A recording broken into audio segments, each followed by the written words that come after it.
Assalamu alaikum students, I am Usman from Conceptual Chemistry Zone and today we will study the bleaching powder. इसमें सबसे पहले हम पढ़ेंगे preparation of bleaching powder और फिर उसकी फिजिकल एंड केमिकल प्रॉपर्टीज़ को पढ़ेंगे। उसके बाद हम ब्लीचिंग पाउडर के यूजेस के बारे में पढ़ेंगे। ब्लीचिंग पाउडर को आमतौर पर स्लेक्ट लाइम और क्लोरीन के रिएक्शन से तैयार किया जाता है। ब्लीचिंग पाउडर का जनरल फार्मूला होता है CaClOCl या फिर CaOCl2 होता है। ब्लीचिंग पाउडर का फार्मूला डिपेंड करता है कि ब्लीचिंग पाउडर में क्लोरीन की मिकदार कितनी है, तो उस हिसाब से हम CaClOCl या फिर CaOCl2 से ब्लीचिंग पाउडर को इंडिकेट करते हैं। और ब्लीचिंग पाउडर में जितनी मिकदार में क्लोरीन पाई जाती है उसे हम अवेलेबल क्लोरीन कहते हैं। आमतौर पर ब्लीचिंग पाउडर को दो तरीक़ों से तैयार किया जाता है। उनमें पहला जो है वो हेसन-क्लेवर मेथड है और दूसरा जो है वो बेकमैन्स मेथड है। हेसन-क्लेवर मेथड जो है वो ओल्ड मेथड है और बेकमैन मेथड न्यू या मॉडर्न मेथड है। हम इस वीडियो में दोनों मेथड्स को ही डिस्कस करेंगे।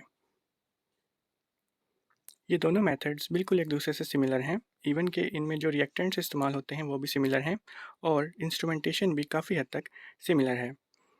जनरली हम ब्लीचिंग पाउडर को स्लेक्ट लाइम और क्लोरीन के रिएक्शन से तैयार करते हैं। जिस तरह आपकी बुक पे भी एक इक्वेशन लिखी हुई है जिसमें कैल्शियम हाइड्रोक्साइड, जिसे हम स्लेक्ट लाइम कहते हैं, उसे क्लोरीन के साथ रिएक्ट करवाया गया है और ब्लीचिंग पाउडर और वाटर जो है वो बना है। अब सबसे पहले हम डिस्कस करते हैं हेसन-क्लेवर मेथड। हेसन-क्लेवर मेथड में जो इंस्ट्रूमेंटेशन इस्तेमाल होती है वो 4 से 8 आयरन सिलेंडर होते हैं। इनमें ऊपर वाले सिलेंडर में हुपर की मदद से कैल्शियम हाइड्रोक्साइड, जिसे हम स्लेक्ट लाइम कहते हैं, वो डाला जाता है और सबसे नीचे वाले सिलेंडर से क्लोरीन गैस जो है वो इंट्रोड्यूस की जाती है।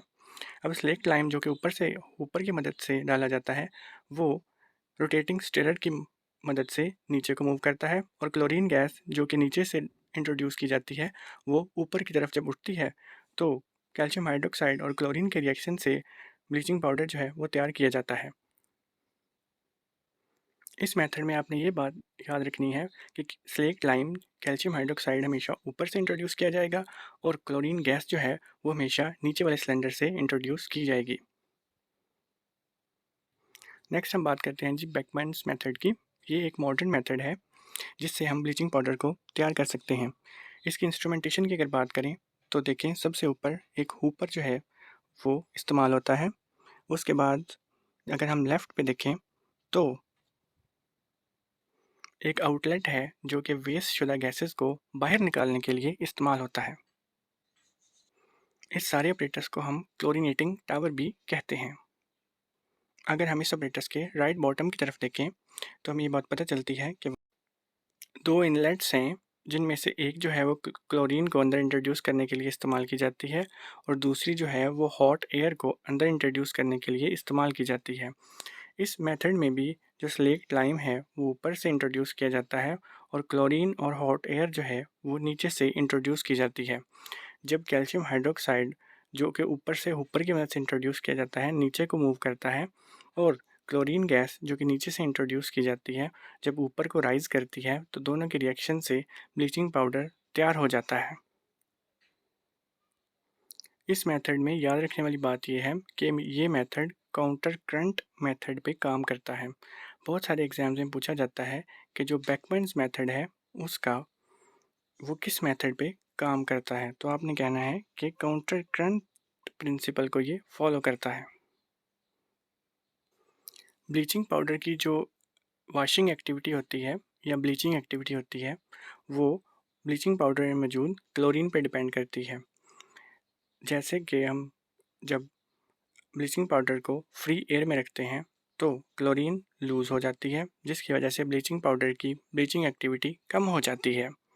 इसलिए ब्लीचिंग पाउडर को हमेशा एयर टाइट कंटेनर में ही रखा जाता है।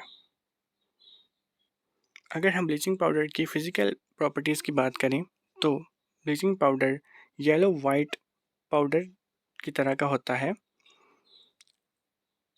जिसकी स्मेल अमूमन क्लोरीन की स्मेल जैसी ही होती है।